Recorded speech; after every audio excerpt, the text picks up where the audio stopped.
a great way also to introduce what is exactly that you're doing. And I'm thinking that maybe I should start with you, William.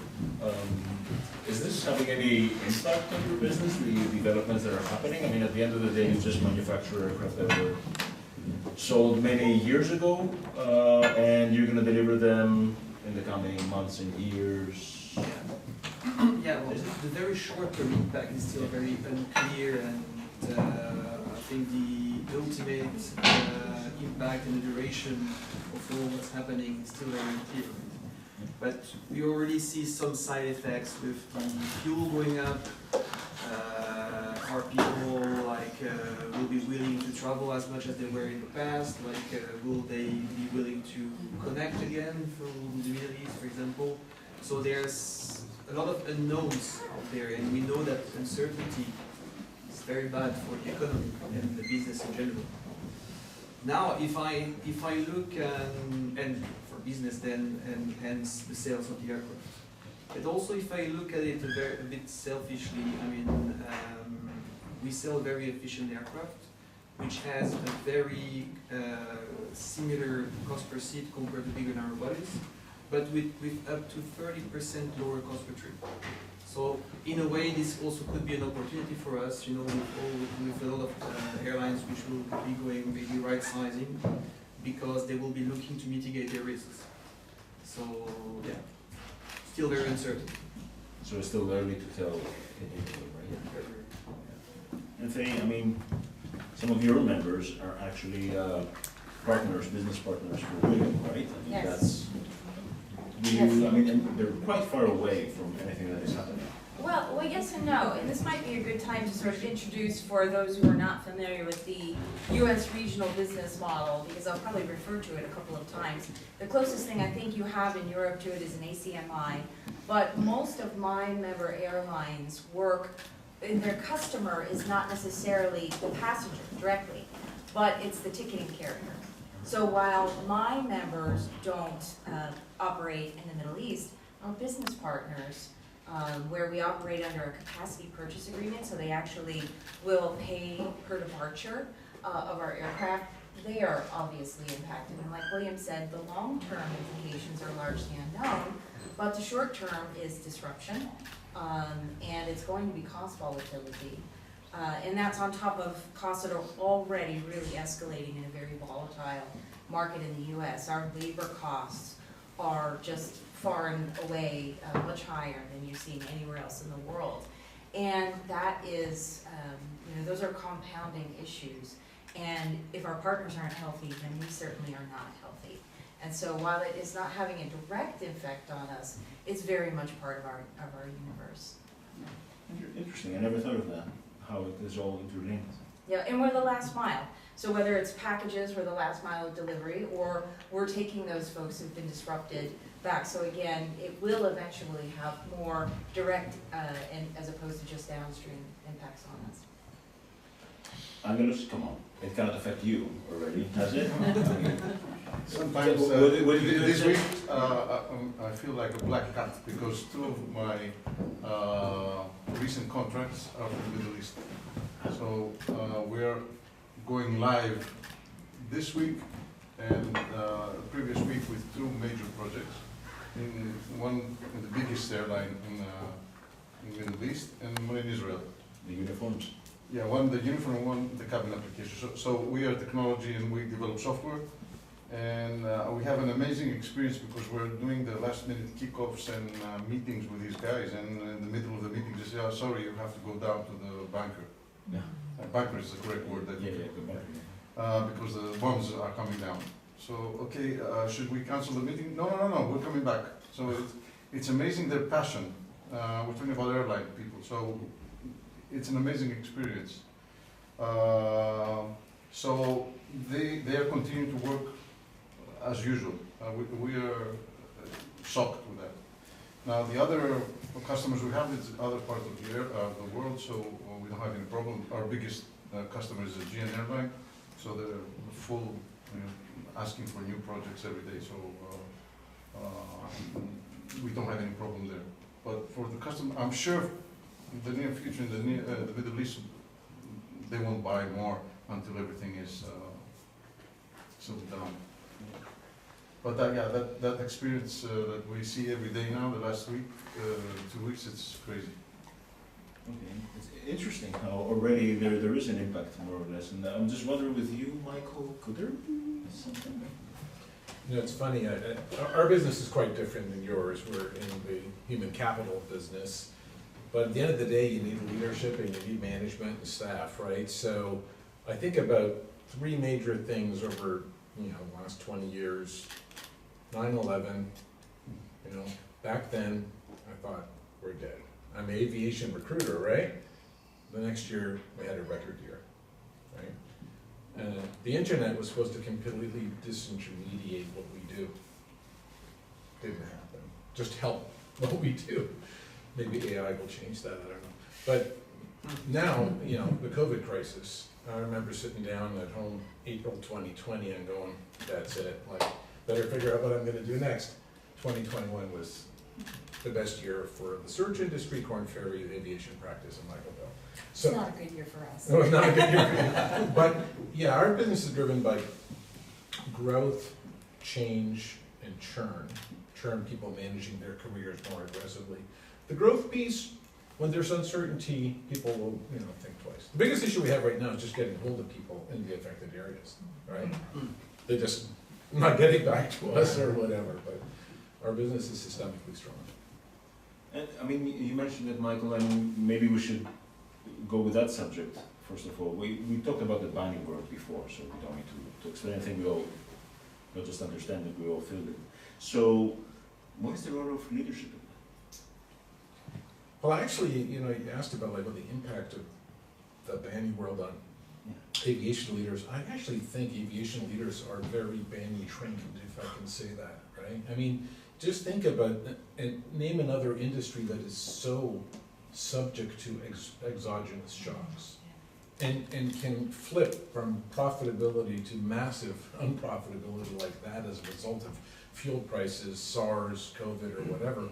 And so I think aviation leaders are quite used to this, right? And very well trained. We get a lot of requests. So we have practice groups in all industries from other industry practices saying, hey, Michael, our client wants someone out of the airlines. I go, oh, really, why? And they said, because they're really used to dealing with crises, or they're hardened, and they've made money in a tough business. So I'm not sure banning is anything new for aviation. Welcome to the point of view of others. I think it's really just what we saw just coming off of the COVID was you have to have, as an aviation leader, you have to have a good, solid comfort level with making high-quality decisions, hopefully brave decisions, with a great deal of ambiguity, both in the moment, because, as you said, there's so many of these exogenous factors changing your environment real time, the sand is shifting underneath you, and you have to make good decisions, you have to make them quickly, and then just looking back, after COVID, we no longer had data to look at in the airline industry to see, this is what passenger growth is going to look like, this is what the recovery is going to look like. It was unprecedented, so we couldn't even chart against what we had done last year, what we had done the year before. And then in our side of the industry, we were the opposite in 2021, and the reason I made that joke with Michael is that all of that recruiting that he was doing and having the banner industry, in the US, the regional airlines are the career entry point, particularly for pilots. And so when travel demand came back so much faster than anybody had expected, when we don't have any benchmarks, all of those pilots came from regional airline ranks. Now that's good, that's the natural career order, but this was like on steroids. And so we had to have this new paradigm that we all operated under immediately. And that meant changing the aircraft that we were deploying, using more Embraer, and it was changing, unfortunately, to the detriment of the airports and the communities. Some markets lost service, lost frequency, and so we're still trying to rebuild from all of that. But that comfort in ambiguity, I think, was the leadership signal that was the most clear to me. Comfort and ambiguity. Yes. I'm going to keep that phrase. William. I was just about to ask, what is the most important leadership trait or quality that you see that applies for aviation asking for a friend. Survive in aviation. Well, you know, I was thinking about what you're asked, you know, you sent the questions ahead of time a little bit around dealing with the banny issues, and I'm thinking about what airlines deal with that well, but also perform well long-term. And I think about Copa Airlines, Singapore, Emirates, and we did the case study on Aegean, which is a great example. They have a constancy of purpose. They don't lose track with all these things coming at them of where they're headed as a business. They might be a little bit more kind of prudent around some of their decision making. But that to me is a real leadership strength, is having clarity on where you're taking the organization. And yeah, adapting, but not changing all the time. I mean, I think like companies that change their leadership every 3 or 4 years, I think it's very hard to be successful. No, it's kind of having a North Star. It's kind of a parallel with the Aviation for All declaration, right? Because it's kind of our North Star to follow, like with the vision, with the values that we want to apply, that we want to defend. So I think that's really something. Well, now that you mentioned the Aviation for All, I want to go back to Angelos. Maybe you can start by telling us, you know, with all his, because you're operating in a very strange ecosystem, in this challenging, I would say, in the sense that you have multiple airlines, different needs, and you've seen different dimensions of the same world. I'm just wondering, because of the Aviation for All, what role has collaboration played when it comes to overcoming these type of difficulties?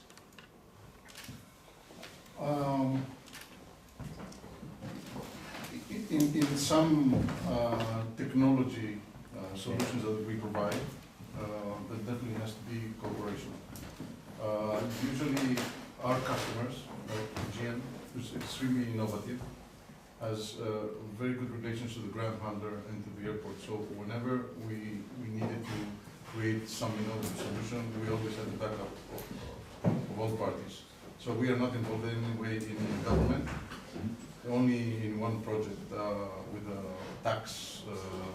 When you pay the ticket, you get the tax. Like invoicing. Yeah, the Symposium. Okay, the ADF. Yeah, the ADF. We were involved in that project. We had some kind of communication. But usually my experience with combining ground handler, airports, and airline, we were okay until now. But you know, I'm at a much smaller, lower level than all these gentlemen and lady here. So from my experience, I'm expressing my experience. So I'm in a small world. I don't think that's small. I think you're underestimating your solution provider. You're opening doors. Maybe. Definitely our technology helps all this growth and all the acceleration of the operations of the airline. Very important, but you know, I don't have the experience of big guys. That's what I'm saying. But Faye, I mean, you are running an association with multiple members. Yes. So I should call them super big guys because they are the biggest. I mean, Okay. Let's say in years of experience, we are younger So- here. how's collaboration working out for you? I mean, and I think this is where agencies like yours come in, right? Because Yes. That's our specialty. That's our specialty. And I was thinking this when the first panel was speaking, because you had discussed data sharing, and what I wonder is how much in Europe there's advocacy sharing, because you all have EU 261 and some of these massive, massive problems that hurt your airlines. I just came from the European Regions Airline Association conference, and EU 261 is topical as it always is. We have our corollaries in the United States. And one of the things we've been very successful in doing is garnering support from the broader aviation community. So not just regional airlines, not just regionals and our mainline partners, but reaching out to airports, chambers of commerce, going even beyond the aviation ecosystem and looking at all the players and helping to protect small community air service. Costa said earlier, the statistic that my members provide the only source of air service to 2/3 of the United States airports. So without us, they would not have any air service connectivity. And in some cases, this is in a state like Alaska, where there's just, you get there by air or by dog sled. And that's not a joke, that's real. And it's important in mountainous communities, and it's important everywhere. And yet, a lot of the regulatory decisions are made by people in the large urban centers. And so the fragility of those small community networks are not well known. And so, you know, just a small, we're actually fairly small guys as well in the US. And for us to raise our hands and say, what we do is so important, we've got a seat at the table, but that seat gets a lot stronger and louder when we've got the others. You've got airports, and then we can become the most strong of all when we can even get our labor partners on board, because then we really have a unified front. And an example of doing this now is air traffic control. Unfortunately, one of our member airlines was involved in the DCA mid-air collision. That has dominated everything we've done in the last year to change our ailing and failing air traffic control systems. But we're not going to, and it's going to require about $36 billion US. It's a massive amount of money. We've gotten about 12.5 billion so far. The only way we're going to get the rest of it is for all of us to sit down and say, we may fracture eventually, but right now, we've got to stay aligned and make sure that we're modernizing our system so something like that can never happen again. Interesting. So I just want to pass the question then to William. Because William, first of all, the theme, I guess, is small. So you're from small manufacturer compared to Boeing and Airbus. So, but actually you have regional airlines, which are primarily your business partners. And I was just wondering, what Faye mentioned, is it true that there's, in Europe, from what you see, there's lack, let's say, of collaboration when it comes to having a common cause, a common interest pursuit? I wouldn't say that there's that, because we have the ERA, right? Yeah. And just to clarify, I don't know. I assume that you are collaborating. I just wonder. Oh, come on, we're in a living room. Like, what kind of Well, stuff? yeah, but Faye knows well Montserrat, who is leading also the regional airline association for Europe. Yeah, they are really the tool that regional airlines have here in Europe to advocate against like all the regulatory constraints, laws like new mandates coming, etc. So they are really here to defend all those smaller airlines. And as we have also other bigger associations as the A40 with others, a bit more of the major airlines in Europe. So I think all in all those entities are pushing in the same direction, and we are also members of those associations and behind trying to help the best we can to advocate also for our industry. Okay. And I'm going to go to a new topic, which will be AI, but before I do that, I want to ask you, Michael, if you recall, we also think through emails we exchanged. I was just curious because we read the news. There's a lot of news about people leaving Dubai. There are these articles in Financial Times how expats are leaving, and how in the UK, for example, people are happy to see them, like Schadenfreude. Is this a change in the era of the expat? Because I guess you, as a company, you're dealing a lot with this type of audience. I think we have some strange things going on that way. First of all, we believe that the talent, the market for talent should be global. Yeah. Now, this is a global business, so why are you restricting yourself? I'll give you a small example. Like, how many non-US people have led a US airline? Yeah, 0. Do you know why? It's the law. Yeah. It's the law. You can't be the CEO of a US airline unless you're a citizen or even president. Why? Right? And there's an arcane reason behind it, but so these crazy restrictions, and I don't mean to pick on any countries, but I think about, for example, in my 32 years of executive search, I've never recruited a single executive to a Japanese, Chinese, or Korean airline. Okay, they're good at developing their own people, maybe it'd be tough to be part of it. But when I think about really strong airlines, they have international teams. They, think about Emirates, and they had 120 nationalities that work there, and their top leadership came from everywhere. They just, brought together the best and brightest. Clearly, the area that's been drawing most of the expats has been the Gulf. They are still drawing. When we do searches, they are still looking for that, because as much as there is an Emiratization program and an Omanization program, at the end of the day, just don't have yet all the people that they need that way. They're doing a really good job of developing their people, and I think that they will come. But I also don't think that means that airlines should be just national in nature, right? Because they need international perspective, and that's the beautiful town.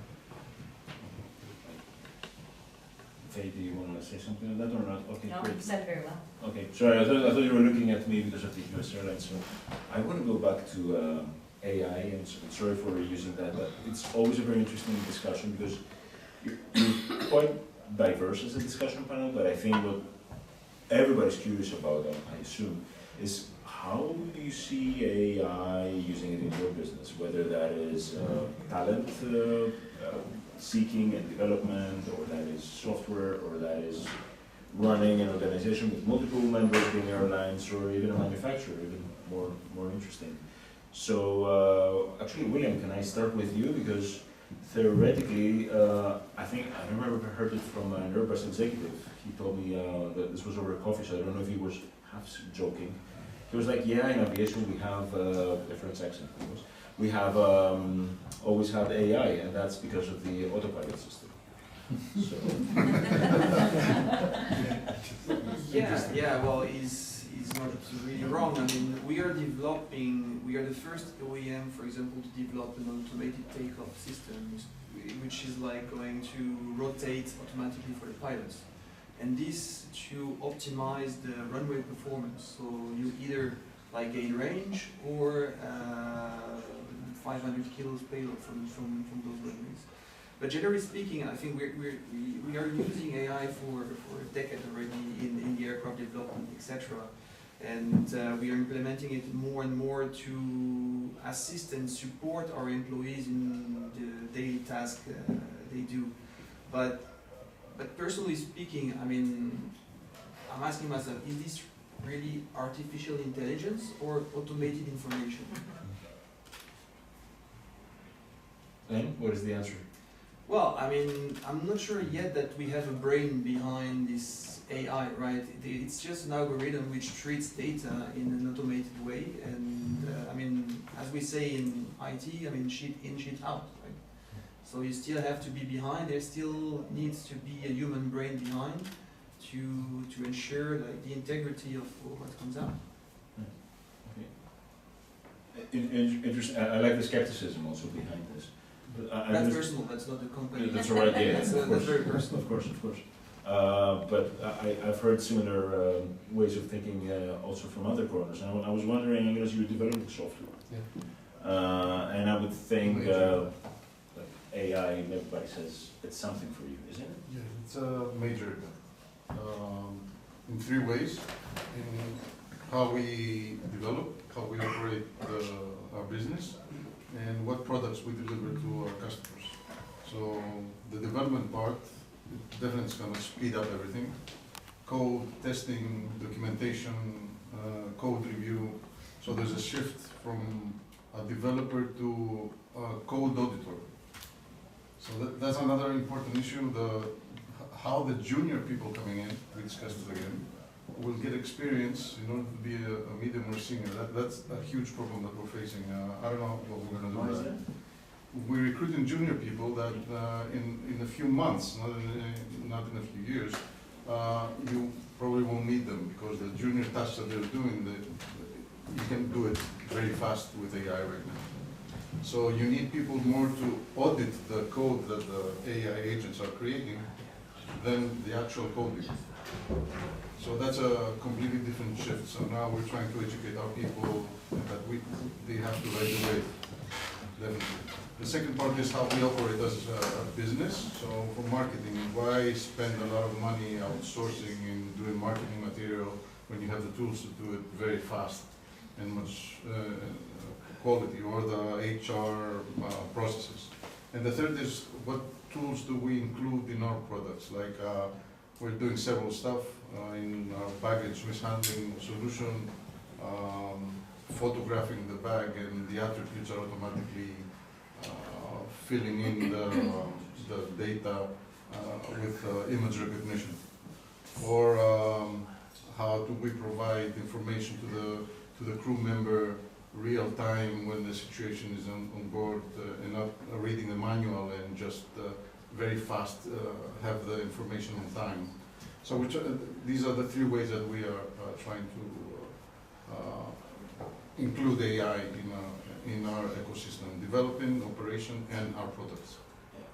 In the previous panel, it was mentioned how still some are trying to figure out exactly what to do with it, whether they're there are cases that you can. Another example that we're doing is the automatic rebooking when a disruption happens.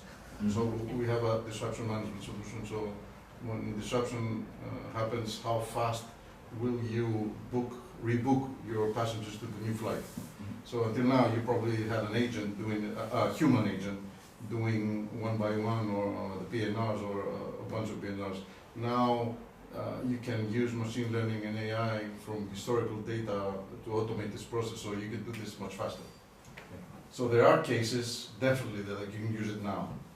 Obviously, everyone has to find out what is the best for the business, and that will create actual value. Faye, one would imagine that a regional airline being smaller in size or less complex would find it easier to experiment with AI and find good use cases. Well, I think it's all over aviation, and AI is one of those things. I think if we had this panel again in 2 months, we would have massively different responses, because it's just, we're still in a very embryonic stage of AI, and yet it's omnipresent. And I think for our members, it was mentioned briefly on the first panel, but using AI in predictive maintenance has just been an incredibly powerful tool. And it has had a tangible impact for the passenger experience, because and for airlines, of course, bottom line, because you have these sensors and they feed data to each other, and you can look at historical data, and they can tell when something is about to fail, a piece of equipment on an aircraft, before it happens, so that you don't have to take that aircraft out of operation. You can replace it during your routine maintenance cycle. And so that's had an incredible effect. We're seeing AI, another really powerful place is in safety. You mentioned getting the data faster. In the US and Europe alike, we use these safety management systems where we're voluntarily reporting data. Some of it comes from aircraft sensors, some comes from pilot and flight attendant and other employee group reports. And collectively, this forms a universe of data on safety. And we've always shared it. You know, we don't compete on safety as airlines, but when you bring machine learning into the mix, one of the things when you have an incident or just a trend, right? I mean, let's say that there's a trend of overbanking coming into DCA, and it's happening all the time. It might take 2 or 3 months before the people who are parsing that data can see it and analyze it and say, here's a trend. We're having a lot of overbanking into DCA, so put out a NOTAM or put out some information so that you don't do that anymore. Well, with machine learning, that's instantaneous. And it's not just instantaneous for you, but it can be shared instantaneously. And then the machine learning can look at trends that you wouldn't have even been looking at. You don't send a signal, look for overbanking, but it says, oh, and by the way, when you're overbanking, it's also happened that, and it's some other factor that you'd never think to pair with that. And so I think it's just the potential that AI is going to unlock when it comes to safety, and reducing aircraft downtime. If we use it in training, it's really limitless. But Michael, I mean, they say artificial intelligence versus natural stupidity. And you're dealing well with natural intelligence. But how is AI really enabling your type of work? How is it helping an airline find a talent? So our business is very documentation intensive.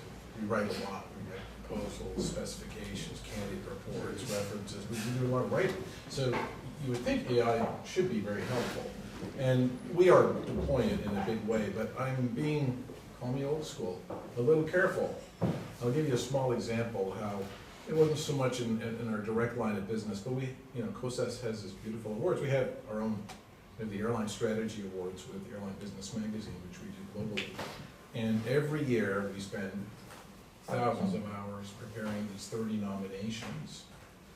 Six categories, 5 airlines nominated for each category, each one 2 or 3 pages. We have to research it, write it, etc. It was like, oh yeah. So this year we said, let's use generative AI to draft these. Oh my gosh, like, 90% of the effort went away. And I'm reading them, and I'm going like, they all kind of sound the same. Right? Why? Because we gave it the job of saying, make sure to cover these topics. It did a massively beautiful job of covering all the topics, but then it wrote them pretty much all in the same way. And so what was lost there was the authorship of the person who really wanted to tell the story of that airline. And I think about a candidate report, when I want to tell a client about somebody, do I really want to outsource that? My former assistant just texted me yesterday, she goes, Michael, I know you write very detailed candidate reports. Why don't you use Copilot to do that? I'll think about that. So there's a fine line. Can I add something to that? Because I think that's so true. And even with what I was saying, the less human, just parsing data, it's so important not just to keep, right now, not just a human in the loop, but a human in charge. And with something like this, where I find AI is great, I can feed a bill that's maybe 500 pages and say, spit this out, tell me what it says. And it does a pretty good job. It's not faultless, you know, as it says, the little disclaimer at the bottom, you know, AI can make mistakes, check your important information. So we do verify it, but it saves a lot of time. But similarly, when I use it to write, it does become very formulaic. Well, it's a good editor. So I think if you're using it in partnership with a human, that's where we're really, you know, we're using it as a tool to amplify human competency, not to replace it. And I think as long as we keep it in that lane, we should not be afraid of it. I think we should embrace it. Yeah, just to add, I read a statistic that 84% of the developers use it already, but quality versus production, it's around 50%, so 50% of the code is you have to throw it away. Now, I'm not saying it's going to happen after 5 months, but at this point, it's like that. So you definitely need a coder, a writer, you get it from there, but you need an auditor to check the wording or check the code. Another AI. No, maybe. Yeah. They're on the AI social media site. Maybe. That's another topic. An AI for an AI. Yeah. An eye for an eye. Because there are modules that like you could You check your code. if you do Anthropic like is now correcting its own yeah. code all the time, so. exactly, so that's So if we were to have the same discussion, the same things, in 1 year from now, what do you think one of the big topics will be? You want that half an hour? I hope it's not the situation in the Middle East. yes. Yeah. Okay, that's That's what the the hope is not to be. Okay, but what do you think it's going to be? I mean, and we'll see in 1 year when we come back who was right or close to I'm it. sorry, I cannot say. Things are moving so fast, I cannot, I don't know, I don't have a clue. In my business. That's why we're shifting more to a product-based company than a project-based. That's what I'm trying to do. And what does that mean? So, to just develop a project, like a software house, I think it's gonna be a commodity, so anyone can do it through these agents. But if you create a product that gives value to, let's say, an airline, they would still like the product. So that's why we're shifting more to a product-based company. Okay, one type of reality of the future, and not so far away future. Actually. I'll share something we see going on, which I think is fundamental in terms of how the industry is changing. So it used to be that airlines, retail airlines, made their money by flying people. And now they're making their money in different ways, right? Delta's $10, $12 million, agreement with American Express. It's really about monetizing their customer relationships. We heard Olivier talking about, well, how will airports create value? Diversification. So I think the fundamental business model of aviation is changing. And with that comes different requirements. You think about, well, how do you excel as an airline monetizing customer relationships? Is that about having the best flight ops people? No, I don't think so. You need expertise from other industries. So I think the changes are coming that way in terms of how the industry is moving.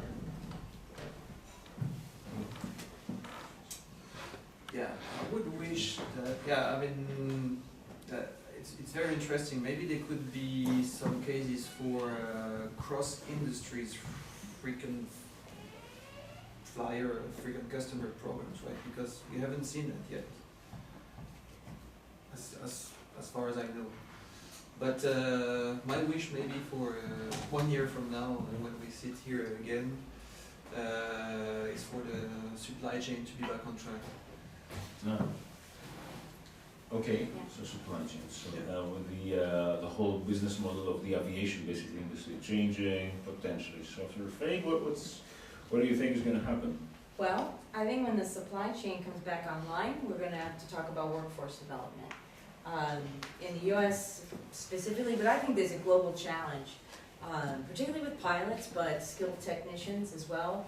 There are massive shortages, and I mentioned before that regional airlines are the first career entry point. And so we were on the edge of the spear of the pilot shortage, and I think we will be again. We've used the break, unfortunate break in the supply chain disruptions to rebalance our crew, because we had a captain shortage for a while, because we didn't, the major airlines weren't taking just our captains, but they were taking our captain-ready first officers who were nearing eligibility to upgrade.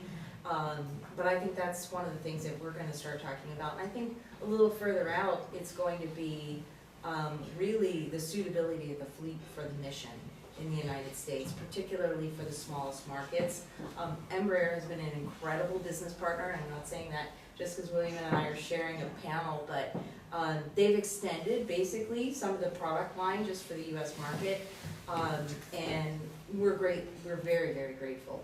But there has not been a real viable 50-seat new aircraft come online in a long time. And a lot of those aircraft within the next 10 years are going to kind of near the end of their useful life cycle.